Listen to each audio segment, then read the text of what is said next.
Yes, everybody. Russ from the West Ham Network. Hope you're safe and well. How's your Saturday going? Isn't it nice? It's quite cathartic having a bit of a break from West Ham. Indeed, even when we have like a Monday game, we still have that sort of ominous cloud looping over us on Saturday and Sunday. We haven't got that. We haven't got that until next Saturday.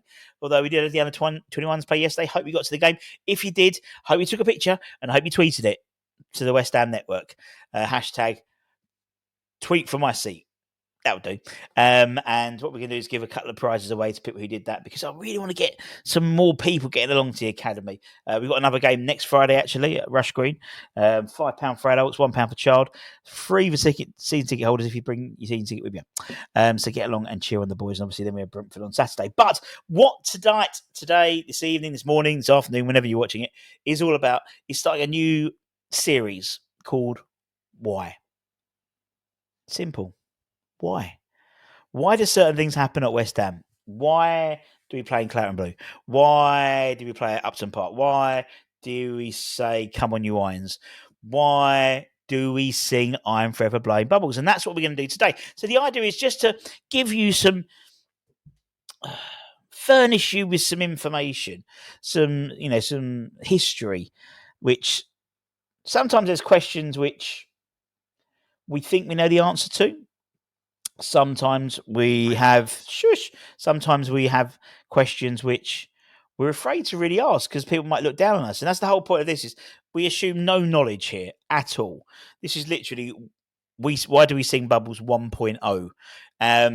If you've got any questions you want us to answer, rather than put them in, and don't feel happy about putting them into the comments in terms of some people might take the piss or whatever, email us, westhamnetwork@gmail.com, and we'll add them to the sort of the program we're going to be doing, so to speak, in terms of the series.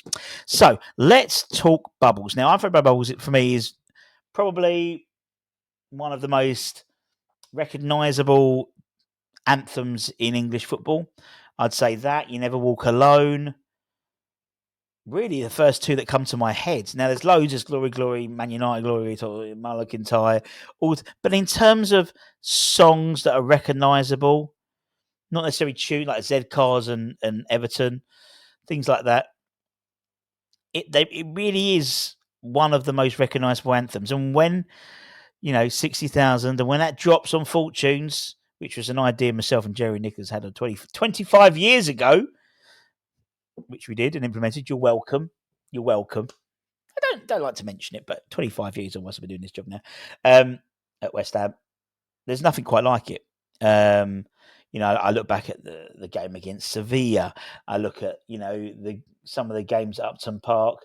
The Ipswich game in the Championship, the last game at the Bowling, when and obviously that one particularly I remember very clearly, because where I was sitting in my box, like next to the police control room, that's all soundproofed, so you can't really you can hear it, like if it's really loud, you can hear it like rumbling, same as at London Stadium. I can the floor sways a little bit when everyone's really going for it. But because we all had the light shows and the fireworks and the live band and all the taxis and all the shit like that, we had to knock the window through to get all the cables down.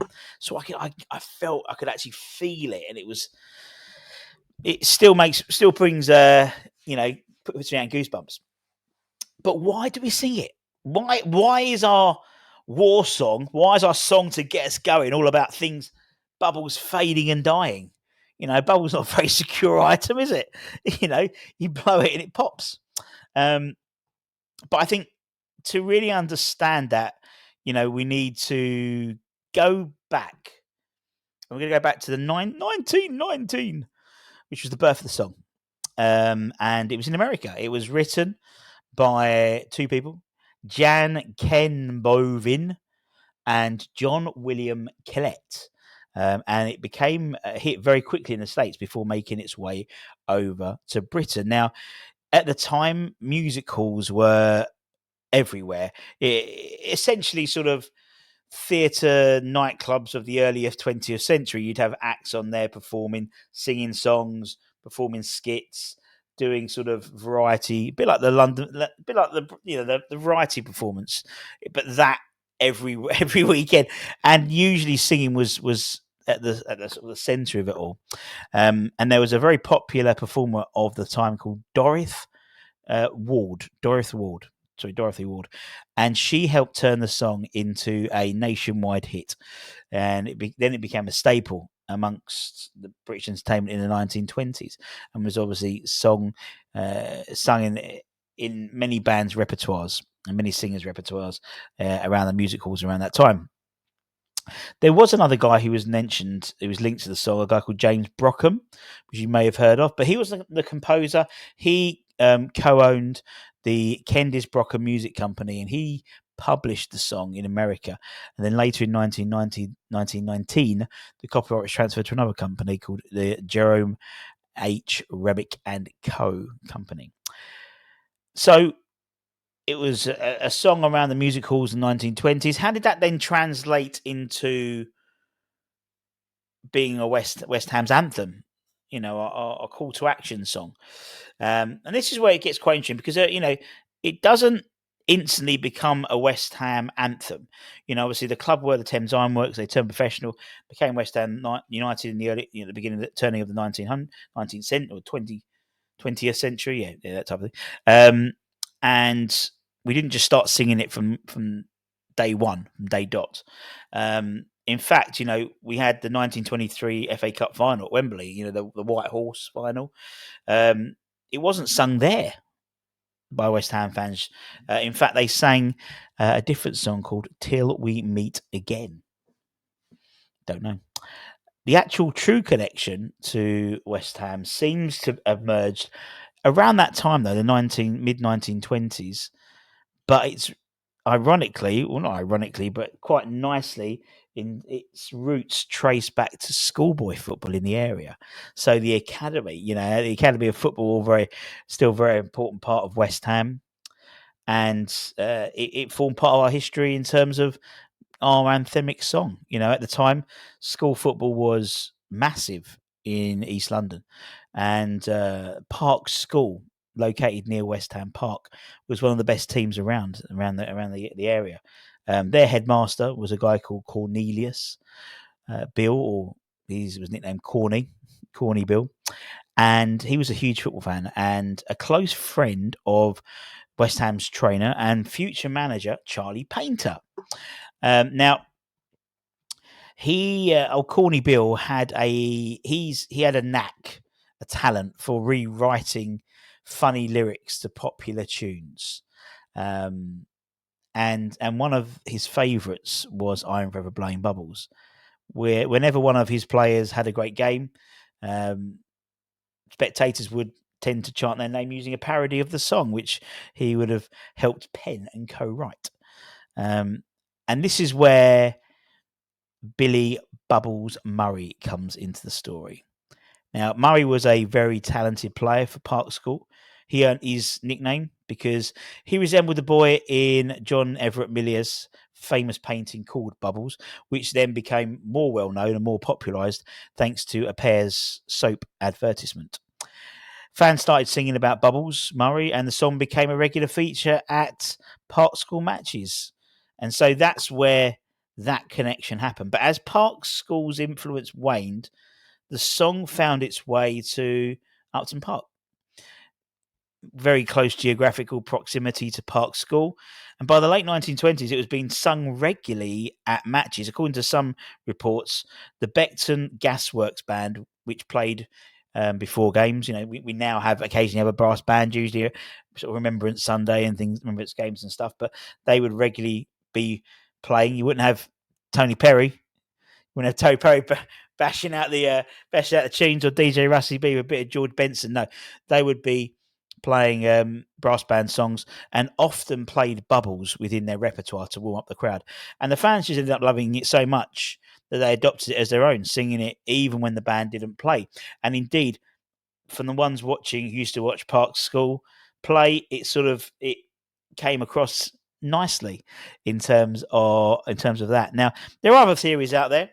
And there's another theory which suggests that Swansea City were the reason why West Ham might have started singing Over Blood Bubbles. In the early 1920s, Swansea supporters were known for singing the song at their home games, and during an FA Cup tie between Swansea and West Ham in 1921-22 season, it's said that visiting Swansea fans sang Bubbles at Upton Park, and the Hammer supporters liked it so much they made it their own. Could you imagine if that was the case now, with us then singing Glory, Glory, Tottenham Hotspur?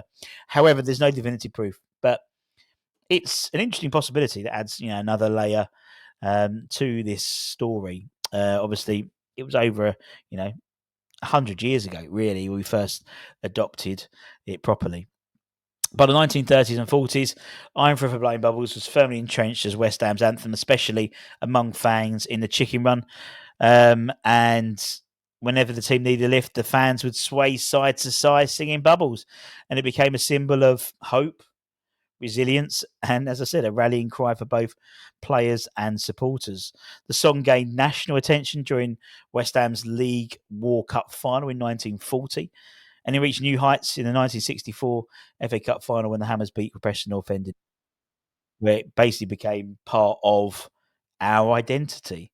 It reached even further fame during the West Ham European Cup Winners' Cup campaigns in the mid-60s. And by the time Moore, Hurst and Peters helped England win the 1966 World Cup, Bubbles had been synonymous with West Ham. And over the decades, it's echoed through the stadiums during FA Cup triumphs, European nights, and even in tougher times as well. It remained timeless and something which, for over a century now, supporters have been singing to celebrate victories, enduring defeats, and just a bond with one another. The lyrics might seem wistful, melancholic, as I've said before, and they often capture the spirit of football itself, and the spirit of being a West Ham supporter, hope, struggle, but unwavering loyalty. For me, it's sounds very corny, but it's a reminder that no matter what, the love for West Ham endures. We've been for a situation where, in my lifetime, we hadn't won anything until the European Conference League, but still we'd sing the song, we'd still have hope, and proverbially have struggles, proverbially have relegations, then promotions. We'd have players and lose players, we'd buy players and they'd get injured. And it's what being a football fan's already about. And I think being a football fan outside of the top six, really, everyone's even, but to be fair, even Man City, they were languishing in the lower leagues. I find it fascinating how, it's passed down, that song's still passed down from generation to generation. It's one of the first things that I sang to Flo when she was born. It's a song which I danced my first dance my wife with, albeit the Dean Martin version. Not the 1960, whatever it is, FA Cup, FA Cup version. It's a song which it really is a song from beginning to end. As I say, it's a song which I was one of the first songs I sang to Flo. It's one of the first songs. It's our first dance, me and my wife, and it was a song that we had for my granddad's creation. As the I'm crying and laughing at the same time. As the curtains closed, as the coffin, and he would have laughed. But it seems silly. It's only a song, but it means so much to so many people. So much, and yeah. Yeah, and that's why we sing Bubbles. It's all because, really, of Corny Dean, Corny Bill, rather. That's the only reason why we sing it. Anyway, I hope you enjoyed that. As I said, if you're new to here, don't forget to give a like, comment, share. Don't forget to also message me, westhamnetwork@gmail.com. If there's anything you want us to talk about, if there's ever, if you want us to know why something happened, why do we do that? Why do we play in Claret and Boo? We'll get people like Nigel Khan on who's, Mr. Historian. We'll get Martin Goldman on. We'll get people who are far more qualified than me to talk about stuff, and we'll get more of these things out to you because I think it's important. It's part of our heritage. It's part of what makes West Ham West Ham. In a period of time where people thinking, we lost identity and stuff like that, it's still there, and it's still there. Certain times people get together. Certain times fans come together as one, and that West Hamness is still there. But it's important we document it. It's important we keep it going for other generations. So Flo knows why we sing Bubbles. Then Flo's kids will know why I sing Bubbles, and that's important. Anyway, I'll get off my soppy horse now. Have a great rest of the weekend. I'm gonna have a fucking nice curry tonight. I fancy a really nice curry tonight. Anyway, take care, stay safe, stay warm, stay humble, keep the faith, and come on, you bloody irons. Much love. Bye bye.